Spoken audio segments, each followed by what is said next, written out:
How long have I got? 8 minutes. 8 minutes. Okay, so I'm going to step away from that. Before we kick into it, thank you for the introduction. My background is, if you don't already know, I'm actually the speaker coach for TEDxChristchurch. Woo! So there you go. So no pressure. there's expectations, right? Okay, so to kick things off and get a little bit cozy, there was a mention of some interaction, correct? Anyone freaking out about the idea? You don't know enough yet? Oh, okay. The interaction is going to be relatively low grade. So to kick things off though, reach in, shake hands and say hi to the people around you. Go.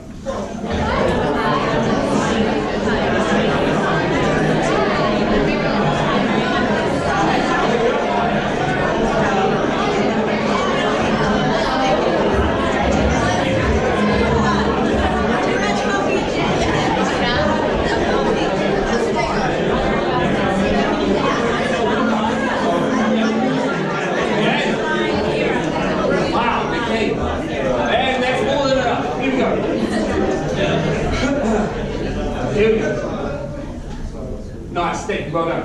So I was having a chat with Marion the other day about some events that Ministry of Awesome has coming up that I'm speaking at, and I also wanted to ask about some marketing for our public workshop. So Marion says, well hey, what an opportunity. We're actually down one speaker for next week, and if you could come along and talk, you'd be doing us a favour, and it'd be great exposure for your workshop. So naturally, the first response that springs to mind is, hell no. and within about 30 minutes, it changes to, okay, so let's do this thing. Here's the thing though. So why the change and why the initial trepidation? I mean, I'm the speaker coach, right? This should be a breeze. And right there in those first few thoughts is the problem I often face. This should be a breeze. Just stop and think about that for a moment. Condensing all my thoughts, feelings and emotions into an 8-minute presentation is not a breeze. And I have to be mindful of the pressure I'm going to be putting on myself, otherwise I run the risk of enduring stress and anxiety if I don't consider whether I have the time that will require to do this talk justice. Now, for some people, the ability to pause and take the necessary time to think and consider all the pros and cons is a natural and normal response. It's a skill that was handed down from their kin. And for others, it's the hardest struggle they face, as this was neither a skill that was taught or role modeled. Now, taking the necessary time to calm down and think is just one of the 11 self-assertive rights that we all have. The other common ones that I see people struggling with are the right to say no without feeling guilty, the right to change your mind, the right to ask for more information, the right to make mistakes, and the right to feel and express your feelings. So the trouble is, when we don't know or understand that we have these rights, we're headed for trouble.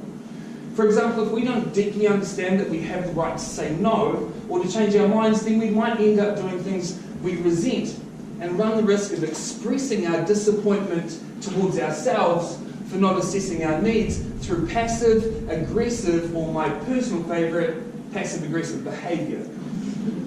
Yeah. Now, there is so much more that I'd love to share, and this is just a couple of really basic rudimentary examples. However, time is short, so I can best summarise how I feel about the potential for development of self-assertion with this metaphor. Get comfortable. Story time. It wasn't long after the gods had created humankind that they began to realise their mistake. The creatures they had created were so adept, so skillful, so full of curiosity and inquiry that it was only a matter of time that they would start to challenge the gods themselves for supremacy. To ensure their preeminence, the gods held a large conference to discuss the issue. Gods were summoned from all over the known and unknown worlds. The debates were long, detailed, and soul-searching. All the gods were very clear about one thing. The difference between them and the mortals was the difference between the quality of the resources that they had. While humans had their egos and were concerned with the external material aspects of the world, the gods had spirit, soul, and an understanding of the inner workings of the self. The danger was that sooner or later the humans would want some of that too. So the gods decided to hide their precious resources. The question was, where? Some suggested hiding these resources at the top of the highest mountain, but it was realised that sooner or later humans would scale such a mountain, and eventually even the deepest trench in the deepest ocean would be discovered. At this point, even the wisest and most creative of the gods fell silent, as if every avenue had been explored and left wanting, until the littlest god spoke up. Why don't we hide these resources inside each human? They'll never think to look for them there. Now, I believe the answers we are all seeking lie hidden inside us, and that's where we need to look. So let's start there. Now, here's the part you've all been waiting for. Audience participation. So, if you're not overly comfortable with the idea of sharing your inner thoughts with strangers, then I totally understand. And it would be cool though if you could just stay within the conversation more in a supportive role. There is going to be a conversation. Now, for time's sake, I'm going to have to presuppose that you have a basic idea of the difference between passive, aggressive, assertive, and passive-aggressive. Here's how it's going to work. I'm going to invite you to turn to the people around you and have a quick chat. It's a 30-second chat. Here's the question to discuss. Would you consider yourself passive, aggressive, assertive, or passive-aggressive? Big question, 30 seconds. Take it away, go.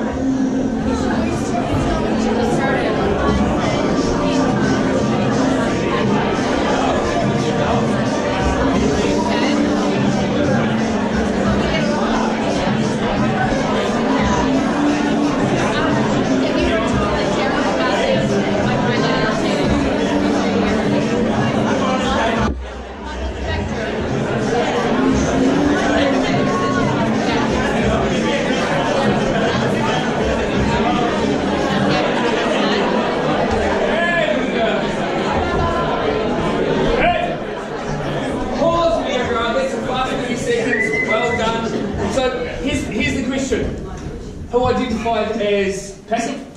Passive, fantastic, thank you. Hands down. Aggressive? Excellent. Assertive? Nice. My personal favourite, passive-aggressive.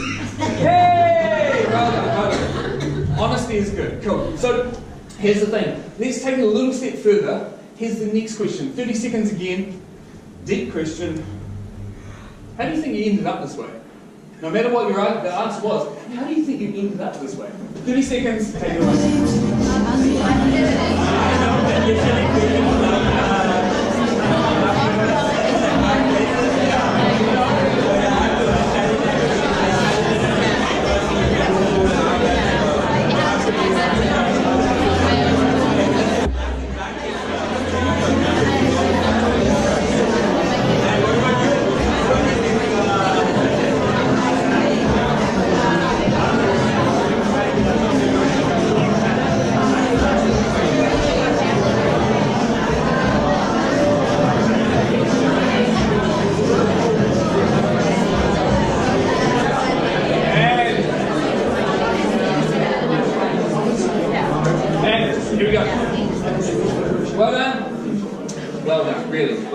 Reach in, shake hands, and thank the people you're just speaking with. Reach in, shake hands, thank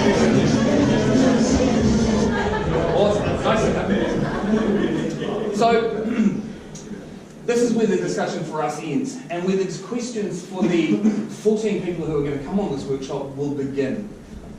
So the question is, why is it important to ask questions? Lilia Tarawa, the founder of the School of Life, gave a fantastic talk at Google titled, "Why You Will Marry the Wrong Person." Take that home. In his talk, he made a brilliant observation. When it comes to the development of the self, how do you know what you need to change? I mean, your parents won't tell you. They love you and they don't want to hurt your feelings. Your friends certainly won't tell you. They just want a nice evening out for dinner. Now, your ex-partner, they know, but they're never going to tell you, right? So we have to ask. Now, why do I believe it's important to develop healthier ways to communicate our thoughts, feelings, and emotions? Advancement in our understanding of epigenetics, adverse childhood experience, early attachment theory, stress, anxiety, depression, addiction, and suicide all indicate that we desperately need to improve our understanding of ourselves and how we communicate and express our most basic needs at a deeper level. If each generation is destined to inherit our legacy, then maybe we can change the world by learning to change the way we respond to situations. Thank you.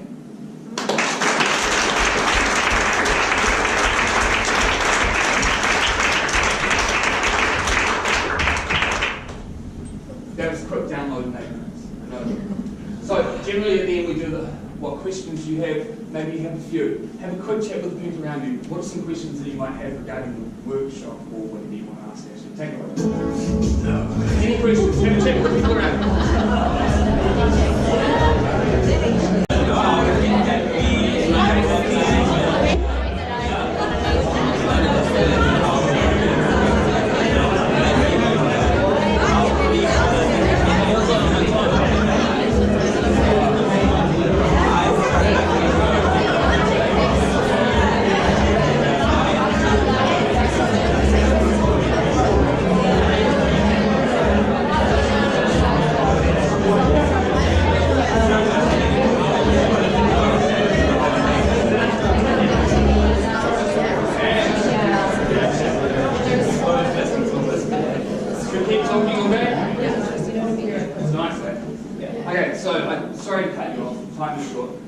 Any questions that you got?